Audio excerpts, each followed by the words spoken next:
नमस्कार दोस्तों, स्वागत है आपका अनुपम ट्रिक्स यूट्यूब चैनल पर। आज के इस वीडियो में हम बात करेंगे एसडी यादव किताब में जो मिश्रण चैप्टर दिया गया है उस पर। यहाँ पर हम 1 से लेकर 35 तक के प्रश्नों पर बात कर चुके हैं। 2 अलग अलग वीडियो में हमने बताया कि कैसे इन प्रश्नों को आप आसानी से कर सकते हैं। तो आज की इस वीडियो में हम 36 से लेकर 49 तक के प्रश्नों को सरल करेंगे। आसान तरीका आपको बताएंगे कि कैसे आप इन प्रश्नों को कर सकते हैं। फिर उसके बाद ये चैप्टर समाप्त हो जाएगा। तो देखिएगा 36वां प्रश्न क्या कहा गया। इसमें कहा गया कि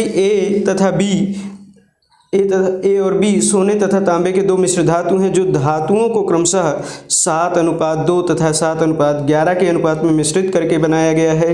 यदि एक तीसरा मिश्र धातु सी बनाने के लिए उन मिश्र धातुओं की बराबर मात्राएं पिघलाई जाएं तो सी में सोने और तांबे का अनुपात क्या होगा। तो 2 मिश्र धातु हैं जिनमें सोने और तांबे का अनुपात दिया गया। तो सोने और तांबे का जो अनुपात दिया गया उसको हम लिख लेते हैं। सोना और तांबा, इसका अनुपात दिया गया, पहले मिश्रण में दिया गया 7:2, तो हम लिख सकते हैं 7:2। दूसरे मिश्रण में दिया गया 7:11। अब कहा है कि इनको एक समान मात्रा में मिलाकर इनको पिघलाना है। तो जो तीसरी मिश्र धातु बनेगी उसमें सोने तथा तांबे का अनुपात क्या होगा। तो चूंकि समान मात्रा में पिघलाना है इसलिए हम इनको समान करेंगे। तो पहले मिश्रण में 7 भाग सोना है और 2 भाग तांबा, तो कुल कितना मिश्रण 9। दूसरे मिश्रण में 7 भाग सोना है और 11 भाग क्या है तांबा है, तो इसका कुल योग 11 और 7 का योग 18। अब चूंकि समान मात्रा में मिलाना है या समान मात्रा में ना भी मिलाना होता तो भी हम इसे समान करते, क्योंकि समान मात्रा करके ही हम किसी भी अनुपात में मिला सकते हैं इसको। तो पहला मिश्रण 9 यूनिट है, दूसरा मिश्रण 18, तो इसको बराबर करने के लिए 9 में हम 2 से गुणा कर देंगे। अब चूंकि 9 में 2 से गुणा कर रहे हैं तो यहाँ भी 2 से गुणा करेंगे और यहाँ भी 2 से गुणा कर लेंगे। अब इसके बाद करना क्या है कि सोने का जो अनुपात पहले और दूसरे मिश्रण में है इसको जोड़ लेंगे। तो पहले मिश्रण में 7 दूने 14 और 7 जोड़ेंगे तो 21 यूनिट। दूसरे मिश्रण में तांबे का दोनों मिश्रणों को जोड़ लेंगे। तांबे का अनुपात 2 दूना 4 और 11 4 15। तो कुल मिलाकर तीसरा जो मिश्रण बना इसमें सोने तथा तांबे का अनुपात कितना आ जाएगा 21:15। अर्थात इसको और आगे सरल करेंगे तो 3 7 21 3 5 15, ये हो जाएगा आंसर भाई। तो इस प्रश्न का कौन सा विकल्प सही हो जाएगा 7:5, जो कि तीसरा विकल्प दिया गया है। तो आप ऐसे इस प्रश्न को आसानी से कर सकते हैं। देखिए अगला प्रश्न 37 नंबर प्रश्न में कहा गया कि 20 लीटर और 36 लीटर के 2 मिश्रण हैं। इनमें बताया गया कि मिश्रण में स्पिरिट और जल का अनुपात क्रमशः 3:7 और 7:5 है। तब आगे कहा गया कि दोनों मिश्रणों को इकट्ठा मिला दिया गया। नए मिश्रण में स्पिरिट और जल का अनुपात कितना है। बताया गया कि 20 लीटर और 36 लीटर के 2 मिश्रण हैं जिनमें स्पिरिट और जल। तो इस प्रश्न को लगाने के कई सारे तरीके हो सकते हैं। तो जो सबसे सिंपल तरीका है वो हम बता रहे हैं कि स्पिरिट और जल का अनुपात, स्पिरिट और जल का अनुपात दिया गया कितना, पहले मिश्रण में दिया गया 3:7। अब दूसरे मिश्रण में दिया गया 7:5। अब पहला मिश्रण कितना है 3 और 7 का योग 10। दूसरा मिश्रण कितना है 7 और 5 का योग 12। तो इसको हम क्या करेंगे, प्रश्न में दिया गया, कहा गया कि पहला मिश्रण है 20 लीटर, दूसरा मिश्रण है 36 लीटर, तो इसे हम 20 और 36 बनाकर जोड़ देंगे। तो पहला मिश्रण चूंकि 10 यूनिट है तो इसे में हम 2 से गुणा कर देंगे तो ये आ जाएगा 20 लीटर। तो यहाँ भी 2 से गुणा कर देंगे और यहाँ भी 2 से गुणा कर देंगे। अब चूंकि दूसरा मिश्रण 36 लीटर है तो इसलिए हम यहाँ पर 3 से गुणा करेंगे और यहाँ भी 3 से गुणा कर देंगे और यहाँ भी 3 से गुणा कर देंगे। अब दोनों को जोड़ लेंगे तो 3 दूना 6, 7 त्रिक 21 6 27 यहाँ पर आ गया। अनुपात 7 दूनी 14, 5 तिहाई 15, 14 और 15 जोड़ेंगे तो 29। तो मान कितना आ जाएगा 27:29, जो कि इस प्रश्न का सही आंसर है। इस विकल्प में, इस प्रश्न के जो 4 विकल्प दिए गए हैं उसमें सी विकल्प में ये ऑप्शन है, तो सी विकल्प हमारा सही हो जाएगा। अगला प्रश्न देखते हैं। 38 नंबर प्रश्न में कहा गया कि एक प्रकार के द्रव में 20% जल है, दूसरे प्रकार के द्रव में 35% जल है। पहले द्रव के 10 अंश और दूसरे द्रव के 4 अंश को मिलाकर एक गिलास में भरा गया, तब उस गिलास के नए मिश्रण में जल कितना होगा, जल की मात्रा बतानी है। तो ये तो ऑप्शन से भी लग सकता है, क्योंकि पहले मिश्रण में जल की मात्रा दी गई, पहले प्रकार के द्रव में 20% जल बताया गया और दूसरे प्रकार के द्रव में 35% जल बताया गया। तो जो मिश्रण बनकर तैयार होगा उसमें जो मान मिलेगा तो वो 20 और 35 के मध्य में होगा। तो यहाँ पर 4 विकल्प जो दिए गए वो 46%, 12 सही 1/7%, 24 सही 2/7% और डी ऑप्शन दिया गया 37%। तो 3 विकल्प तो 20 और 35 के बीच में है ही नहीं, ना तो 37 है, ना तो 12 सही 1/7 है, ना तो 46% है। तो एक विकल्प जो दिया गया 24 सही 2/7, तो वही हमारा आंसर हो जाएगा 24 सही 2/7%। तो इसको आप बिना सरल किए ही लगा सकते हैं। लॉजिक क्या है कि जो मिश्रण बनकर तैयार होगा 20% और 35% जल वाले मिश्रण से, उसमें मिश्रण की मात्रा ठीक इसके मध्य में होनी चाहिए। तो एक ही विकल्प में मध्य में है 24 सही 2/7, तो यही आंसर हो जाएगा। अच्छा, इसको लगाना चाहें तो कैसे करेंगे, देखिएगा। कहा गया कि पहले मिश्रण में, पहले प्रकार के द्रव में 20% जल है और दूसरे प्रकार के द्रव में 35% जल है। पहले द्रव के 10 अंश, पहले द्रव के 10 अंश और आगे कहा गया कि दूसरे द्रव के 4 अंश को मिलाकर, जब दूसरे द्रव के 4 अंश को मिलाया गया तब जो मिश्रण बना उस गिलास के नए मिश्रण में जल कितना होगा। तो जल की मात्रा बतानी है तो पहले इसको जोड़ लेंगे, गुणा करेंगे 20 × 200 और इधर गुणा करेंगे 35 चौका 140, दोनों को जोड़ेंगे तो मान कितना आ जाएगा 340। अब 340 जो टोटल मिश्रण है ये, इसमें अंश कितना कितना मिलाएगा 10 और 4, तो कुल मिला के 14 से भाग कर देंगे इसको, तो हमारा आंसर कितना आ जाएगा, इसको 2 से काटेंगे तो 170/7, अर्थात इसको अगर और आगे सरल करें 24 × 7 168 2/7, तो मान कितना आ जाएगा 24 सही 2/7%। तो ऐसे भी आप कर सकते हैं, डायरेक्ट ओरली ऑप्शन से भी कर सकते हैं। अगला प्रश्न देखिए, 39 नंबर प्रश्न में कहा गया कि 2 मिश्र धातुओं A तथा B में जस्ता तथा टिन का अनुपात 5:2 तथा 3:4 है। इन मिश्र धातुओं में से A का 7 किलोग्राम तथा B का 21 किलोग्राम मिलाकर एक नई मिश्र धातु बनाई गई है। आगे कहा गया कि इस नई मिश्र धातु में जस्ता तथा टिन का अनुपात कितना हो जाएगा। तो देखिए इस प्रश्न को कैसे लगा सकते हैं। पहले मिश्रण में बताया गया कि जस्ता और टिन का अनुपात, मतलब Zn और Sn का अनुपात दिया गया कितना, पहले में दिया गया 5:7, दूसरे में दिया गया 3:4, अर्थात 3 भाग जिंक और 4 भाग जो है टिन है। तो इसको कहा गया कि इन मिश्र धातुओं में से A का, जो A मिश्र धातु है उसका 7 किलोग्राम और B जो मिश्र धातु है उसका 21 किलोग्राम मिलाकर एक नई मिश्र धातु बनाई गई है। तो अच्छा, इसका हम योग करें तो 5 2 7 और 7 यूनिट ही होना चाहिए। इसका योग करें तो 3 और 4 का योग 7। लेकिन दूसरे मिश्रण की जो मात्रा है कहा गया कि 21 किलोग्राम होनी चाहिए। तो पहले तो 7 किलोग्राम है लेकिन दूसरा 21 किलोग्राम नहीं। इसे 21 बनाने के लिए यहाँ पर 3 से गुणा कर देंगे, 3 से गुणा करेंगे तो यहाँ पर भी 3 से और यहाँ पर भी 3 से। अब दोनों को जोड़ लेंगे तो 3 त्रिका 9 5 14 और इधर 4 3 12 2 14। तो जो तीसरा मिश्रण बनकर तैयार हुआ उसमें जिंक और टिन का अनुपात कितना है, 14 से 14 काट देंगे अर्थात 1:1।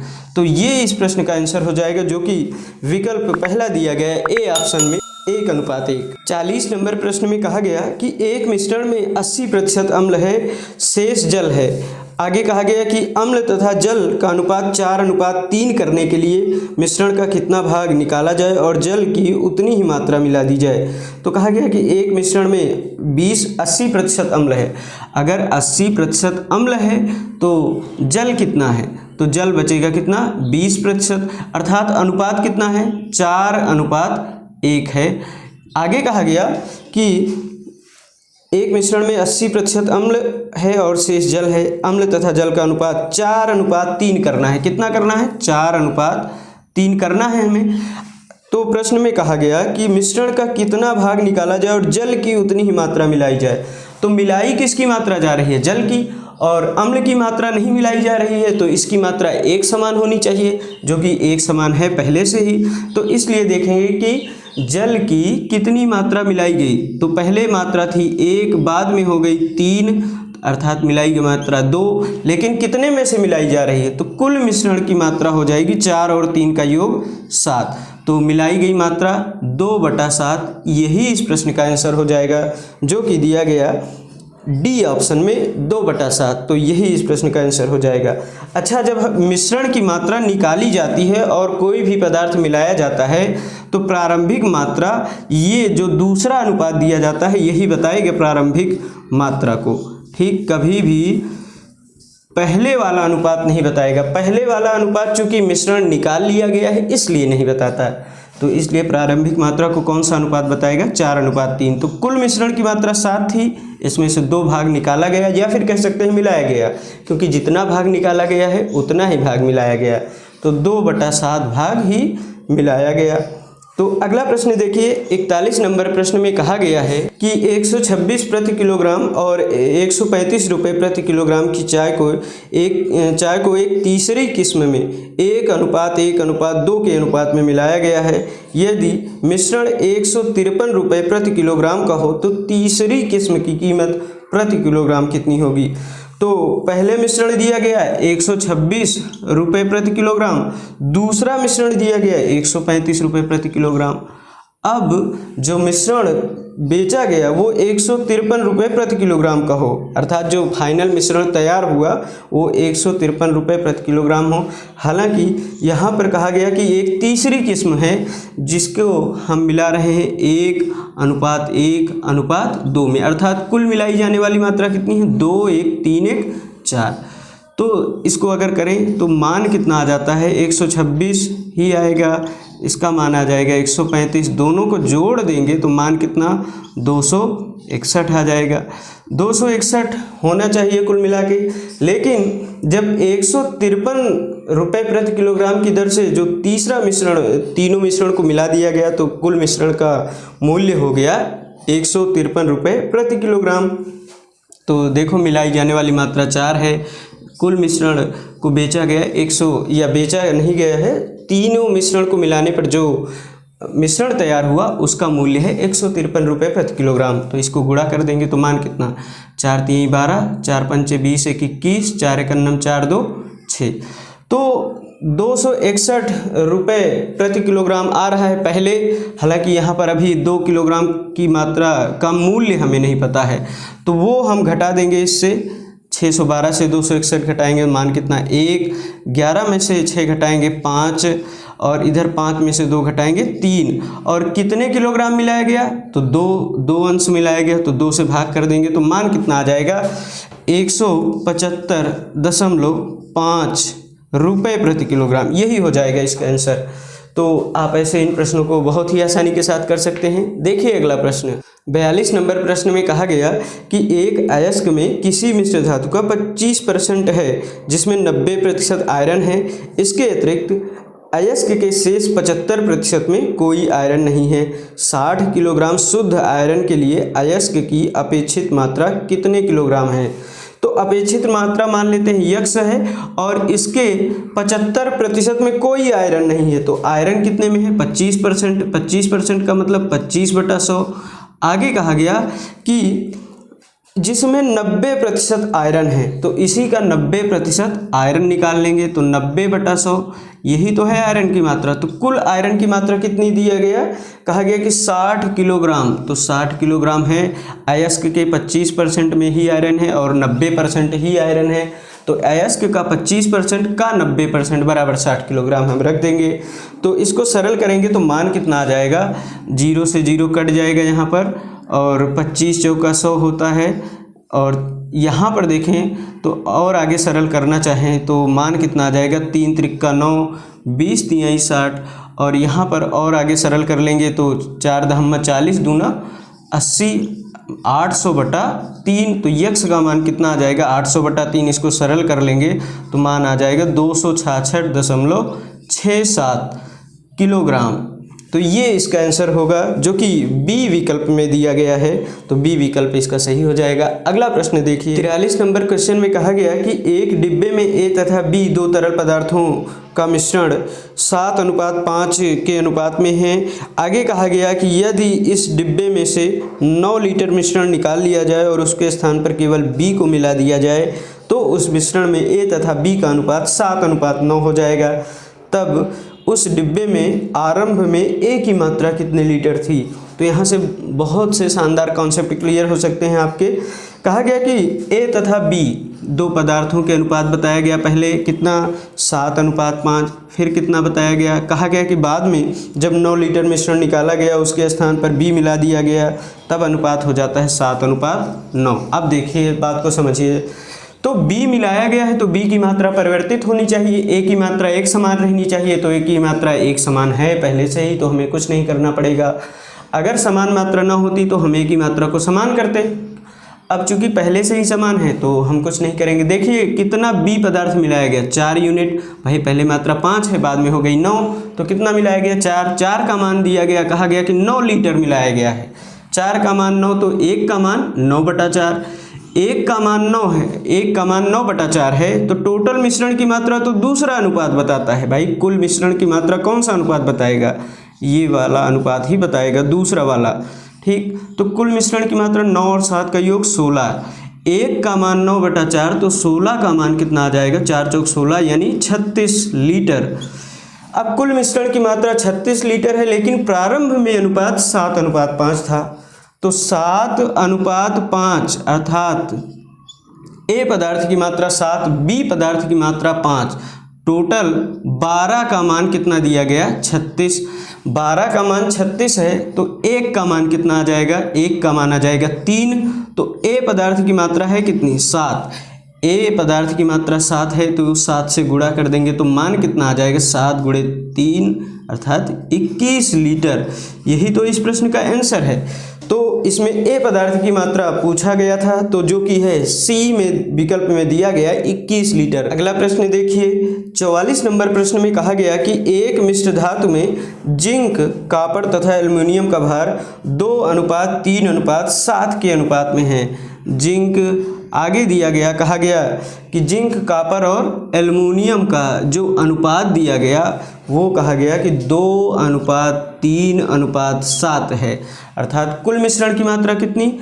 7, 3, 10, 2, 12। लेकिन प्रश्न में क्या कहा गया? कहा गया कि 48 किलोग्राम भार के एक मिश्र धातु में जिंक तथा एल्युमिनियम के भार में अंतर कितना है? तो कुल मिश्रण की मात्रा तो 12 आई है, लेकिन यहाँ पर तो कहा गया 48 किलोग्राम है, तो 12 का मान कितना बताया गया? 48। तो 1 का मान कितना हो जाएगा? 4। 1 का मान 4 आया है। पूछा गया कि जिंक तथा एल्युमिनियम के भार में अंतर कितना है? तो जिंक 2 यूनिट, एल्युमिनियम 7, तो अंतर कितना? 5। 1 का मान 4 है तो 5 का मान कितना आ जाएगा? 20। तो 20 किलोग्राम का अंतर है, जो कि पहला विकल्प दिया गया है, ए विकल्प में दिया गया है 20 किलोग्राम, जो कि सही आंसर होगा। अगला प्रश्न देखिएगा, 45 नंबर प्रश्न ठीक 43 नंबर प्रश्न की तरह है, तो इसको भी बहुत शानदार तरीके से समझिएगा। कहा गया कि ए तथा बी द्रवों का मिश्रण 4:1 के अनुपात में है। यदि उस मिश्रण में से 10 लीटर निकालकर उसके स्थान पर उतनी ही मात्रा में द्रव बी मिला दिया जाए तो मिश्रण का अनुपात 2:3 हो जाएगा। तब वर्तमान के आरंभिक मिश्रण में द्रव ए की मात्रा कितनी है? तो ए तथा बी की मात्रा कितनी बताई गई? 4:1। फिर बताया गया कि अनुपात कितना हो गया? 2:3 हो गया। कब? जब मिश्रण को निकाला गया, 10 लीटर मिश्रण निकाला गया, उसके स्थान पर बी द्रव मिलाया गया। अब चूंकि बी मिलाया गया है तो ए ना तो मिलाया गया ना तो निकाला गया, तो ए की मात्रा एक समान रहनी चाहिए। पहले ए की मात्रा है 4, बाद में है 2, तो इसे एक समान करने के लिए 2 से हम गुणा कर देंगे 2 में। अब चूंकि 2 से यहाँ पर गुणा कर रहे हैं तो यहाँ पर भी 2 से गुणा करना पड़ेगा। अब देखिए, पहले बी की मात्रा 1 थी, बाद में कितनी हो गई? 3 × 2 अर्थात 6। तो कितना मिलाया गया बी पदार्थ? 5। भाई पहले 1 थी, बाद में हो गई 6 मात्रा, तो कितना मिलाया गया? 5। 5 का मान तो प्रश्न में दिया गया है 10। कहा गया कि 10 लीटर मिश्रण को निकाला गया और 10 ही लीटर कहा गया कि बी पदार्थ मिला दिया गया। तो बी की मिलाई गई मात्रा 5 आई है, 5 का मान 10 लीटर रखेंगे तो 1 का मान कितना आ जाएगा 2 लीटर।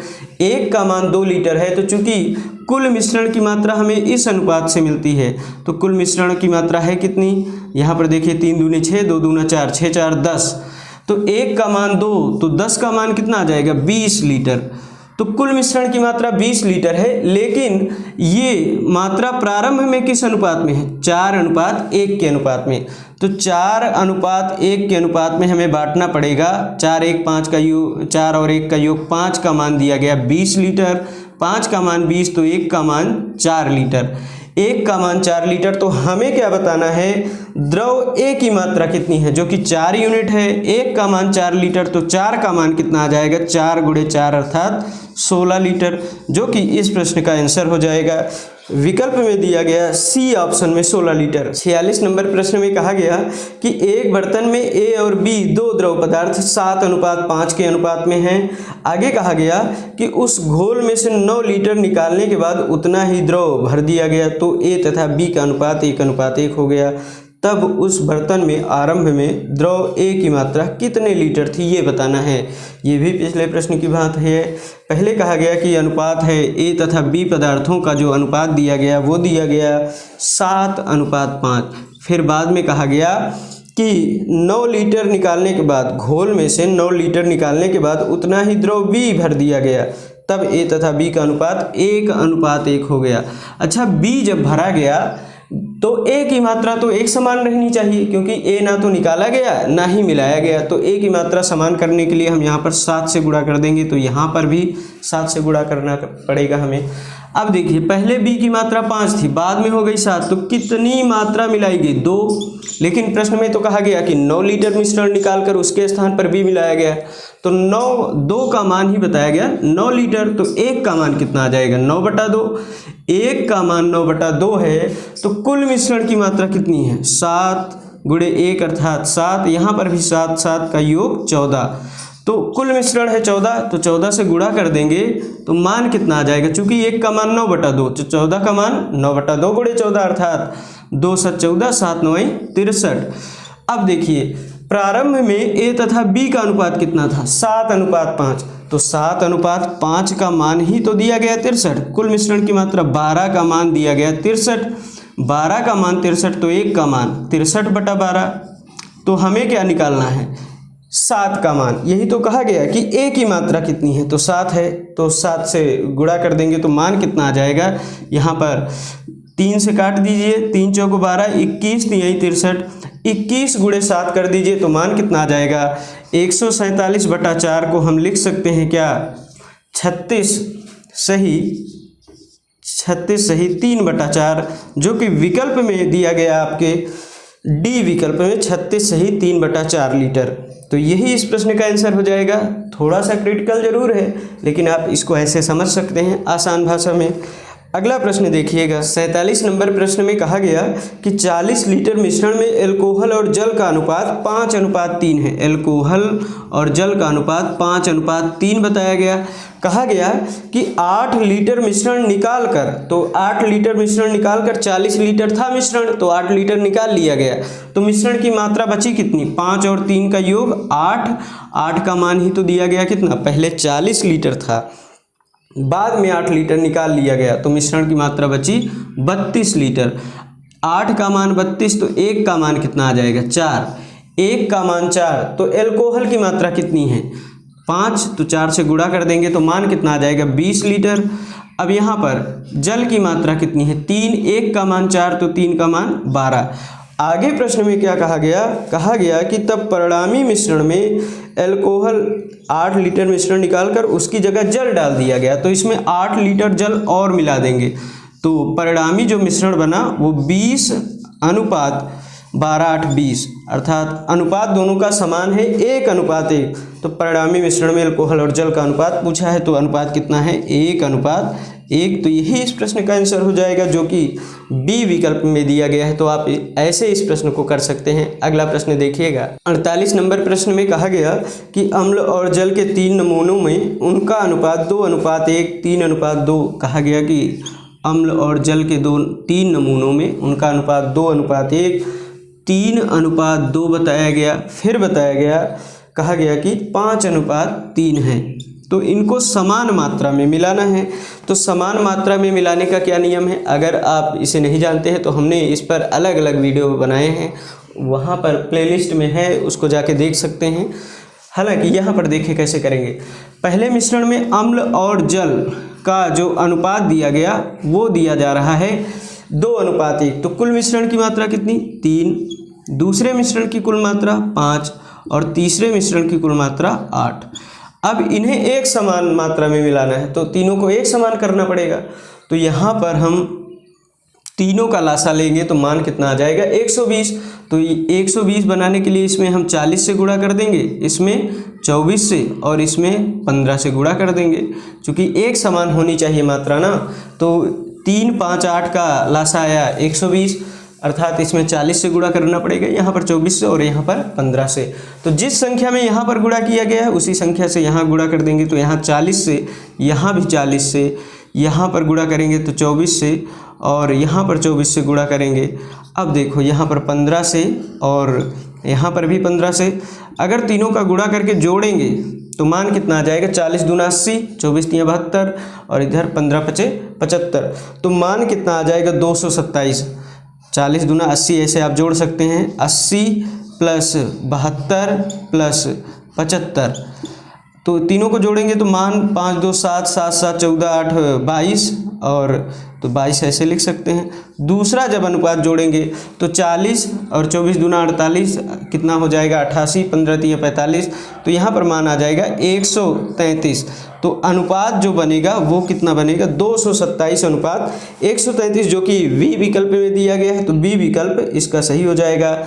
अगला प्रश्न देखते हैं। 49 नंबर प्रश्न में कहा गया कि दूध और पानी का एक मिश्रण ऐसा है जिसमें दूध जो है वो पानी का, दूध जो है पानी का कितना है, दिया गया कि 3/5 भाग है, 3/5 भाग है। 5 भाग पानी है, 3 भाग दूध है।